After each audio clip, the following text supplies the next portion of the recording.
Question is whether it's Brexit endgame now, as sterling has dipped after British lawmakers voted to postpone a meaningful vote on Boris Johnson's new Brexit deal, forcing the UK Prime Minister to request a new delay to the October 31st deadline. 129 the handle we're perched at. Well, Johnson sent an unsigned letter to the EU requesting an extension, but also sent another letter arguing against a further delay. The government is set to push for another vote on the deal as early as today. Well, as you can see, Steve is live for us from Westminster. Sylvia's in Brussels. Steve, out to you first. Just give us a sense of what happens from here, because it felt as though Boris Johnson has been the man of the moment, but it might be John Bercow today who everyone is watching at this point.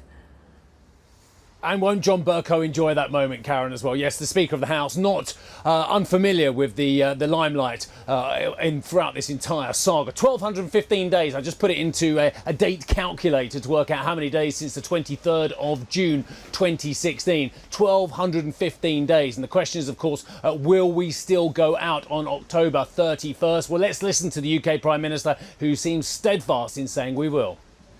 I will not negotiate a delay with the EU, and neither does the law compel me to do so. I will tell our friends and colleagues in the EU exactly what I've told everyone in the last 88 days that I've served as Prime Minister, that further delay would be bad for this country, bad for our European Union, and bad for democracy.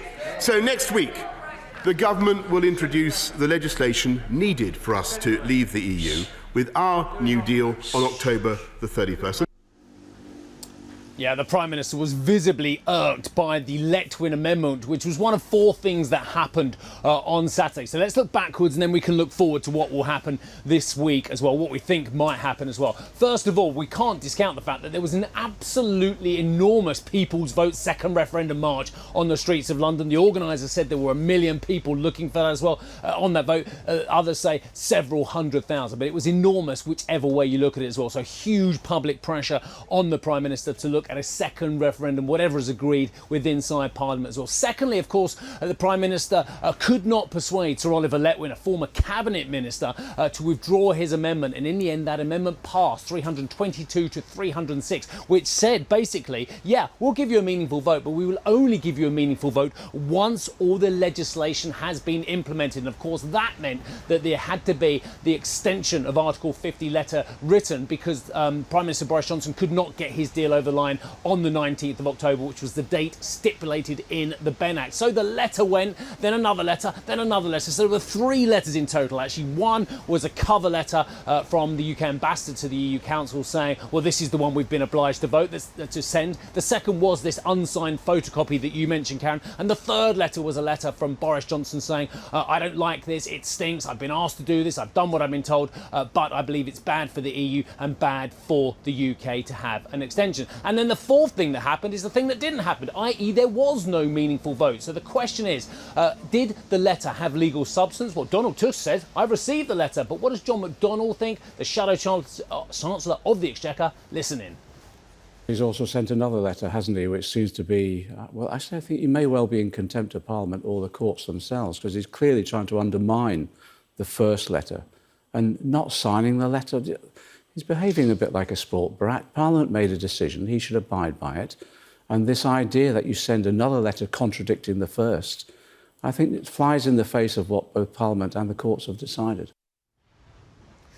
So this week, having had this extraordinary, not so super Saturday, what happens? Well, just alluding to what John McDonnell said there is a Supreme Court of Scotland decision today about whether there has been some form of contempt from the UK Prime Minister as well. So it'll be interesting to see what the Scottish courts have to say. But as I say, Donald Tusk admitted that he had been sent the letter and it had been sent, and obviously he will now go and consult with the EU27, something Sylvia will cover in the show as well. But in terms of what happens here in Parliament, well, John Bercow doesn't have to allow another meaningful vote today because, of course, we were supposed to have a meaningful vote on Saturday and nothing meaningfully has changed in the meantime. So whether that is allowed or not remains to be seen. But the plan B from the government, and perhaps now the new plan A, is to go ahead with the WABE. It's not the WAB, it's the WABE, which is the Withdrawal Agreement and Implementation Bill. The second reading will almost certainly happen on Tuesday, tomorrow. And if the government, and they think they have got the numbers, as we heard from Dominic Raab over the weekend, if they've got the numbers to start this parliamentary process as well.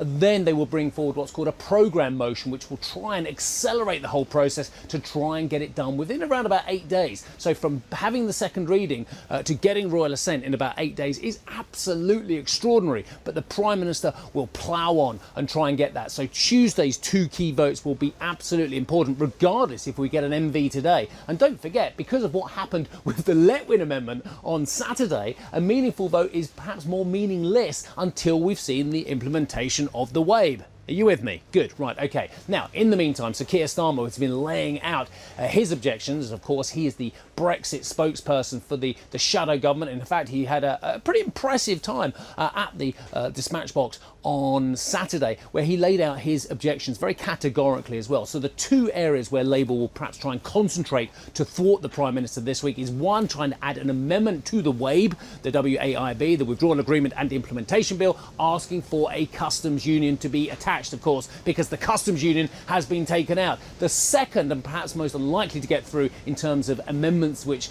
Labour will try to put on, is basically trying to get a customs union and a second referendum put in there as well. And again, it doesn't look like they've got the numbers within Parliament, certainly with their own MPs, to get that as well. But what is interesting about the first part, the customs union, is guess who they're trying to get on board to back it? Yes, the DUP, who are supposed to have a confidence and supply agreement with the Tories. It gets complicated. Hi, I'm Joanna Bersecci, and thank you for watching. You can check out more of our videos by clicking on the boxes on the screen. And don't forget to subscribe to our channel for more from CNBC International. Thank you for watching.